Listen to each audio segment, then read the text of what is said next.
ప్రస్తుతం మనతో అనగాని సత్యప్రసాద్ గారు ఉన్నారు. సార్ చెప్పండి, ఏంటి బాంబే కాలనీ ప్రజల పరిస్థితులు చూసారు దగ్గర నుంచి? మీరు అన్ని బ్లాంకెట్స్ కూడా డిస్ట్రిబ్యూట్ చేయడం జరిగింది. వాళ్ళ పరిస్థితి ఎలా ఉంది సార్? ఇక్కడంతా డ్రైనేజ్ వాటర్ అంతా బయటకు వచ్చేసి ఇబ్బందులు పడుతున్నారు. ఇక్కడ మొత్తం విజయవాడ అంతా కూడా ఒక విధంగా వరద నీరు ఉంటే వాన్బే కాలనీలో ముఖ్యంగా మురుగునీరు అంతా కూడా బయటకు వచ్చి చాలా దయనీయంగా ఉంది. దీని మీద ప్రత్యేక శ్రద్ధ పెట్టి ఇప్పుడే మేము అధికారులకు చెప్పాము. దీన్ని ఎలా మనం వాటర్ని ఎట్లా ఎగ్జిట్ చేయాలో, దాని తర్వాత ముఖ్యంగా శానిటైజేషన్. ఎందుకంటే దీని మూలంగా వచ్చే జ్వరాలు కానీ తర్వాత కూడా చాలా డేంజరస్గా ఉంటాయి కాబట్టి వెంటనే ఇది రిసీట్ చేయించడం, దాని తర్వాత శానిటైజేషన్ చేయించి కావాల్సిన మెడికల్ క్యాంప్ పెట్టి ఎవరికి కూడా ఎలాంటి విపత్తు రాకుండా ఉండడం కోసం మా ప్రయత్నం మేము చేస్తాం. వరద ప్రభావిత ప్రాంతాలన్నీ కూడా మీరు పర్యవేక్షిస్తున్నారు, చూస్తున్నారు. ప్రాణ నష్టం ఏమైనా జరిగిందా ఇప్పటి వరకు? దాదాపుగా 40-45 మంది ఓవరాల్గా ఎంత అంటే మ్యాక్సిమంగా కంట్రోల్ చేయగలిగాము.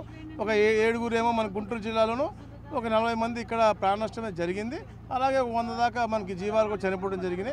కాకపోతే ఇవన్నీ కూడా ఎంత తక్కువైతే అంత తక్కువ విధంగా చేసాము. దాని తర్వాత కూడా వారికి కావాల్సిన సహాయక చర్యలు కూడా, ఎందుకంటే ఎవరైతే చనిపోయారో వాళ్ళందరూ కూడా ఇప్పుడే మీరు చూశారు. వెంటనే గవర్నమెంట్ నుంచి వాళ్ళకు కూడా సహాయార్థం ఇవ్వడం జరిగింది, డబ్బులు ఆర్థికంగా ఇవ్వడం జరిగింది. అలాగే ప్రతి ఒక్క కుటుంబానికి, ప్రతి ఒక్క ఇంటికి కూడా వారికి కావాల్సినటువంటి అన్ని సరుకులు కానీ, అలాగే వాళ్ళకి కావాల్సినటువంటి మెడిసిన్స్ కానీ అన్నీ కూడా సకాలంలో అందజేస్తాను భోజనంతో పాటు. ప్రకాశం బ్యారేజ్ పరిస్థితి ఏంటి ఇప్పుడు? దానికంటే ఆల్రెడీ 70వ గేట్కి సంబంధించి కూడా మరమ్మతులు చేస్తూ ఉన్నారు. ఇప్పుడు దానికి సంబంధించి అప్డేట్ ఏంటండి? ఇప్పుడు 70 గేట్లు 3 గేట్ల దగ్గర దెబ్బతిన్నాయి కాబట్టి అవి క్లోజ్ చేసి మిగతా 67 గేట్ల ద్వారా దాదాపుగా మళ్ళీ పెరిగింది. అక్కడ కూడా ఉదితి 4,15,000 క్యూసెక్లు ఇప్పుడు వెళ్తూ ఉంది. ఆ 3 కూడా మీరు చూసుకోవాలి.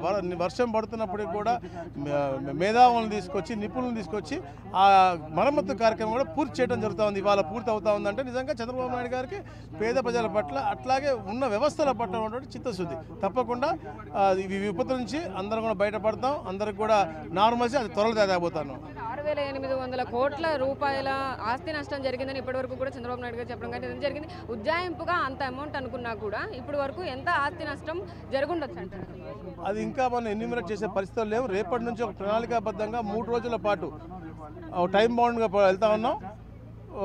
ప్రతి ఒక్కరు ఒక టీం లాగా వేసుకుని, ఒక ఏదైతే వార్డుకి ఒక ఐఏఎస్ ఆఫీసర్ ఉన్నారో వారి కింద ఒక ఎంఆర్ఓ కానీ, ఆర్ఐ కానీ, అలాగే వారి కింద సచివాలయ సిబ్బంది అందరూ కూడా పెట్టుకుని ఒక సిస్టమేటిక్గా రేపటి నుంచి ఆన్లైన్ సిస్టమ్గా డిజిటలైజేషన్ చేసుకుంటూ, ఎక్కడన్నా ఆన్లైన్ లేకపోతే ఆఫ్లైన్ విధంగా అన్నీ కూడా పర్ఫెక్ట్గా మనం తీసుకుని అవన్నీ కూడా రేపటి నుంచి 3 డేస్ పెడతా ఉన్నాం.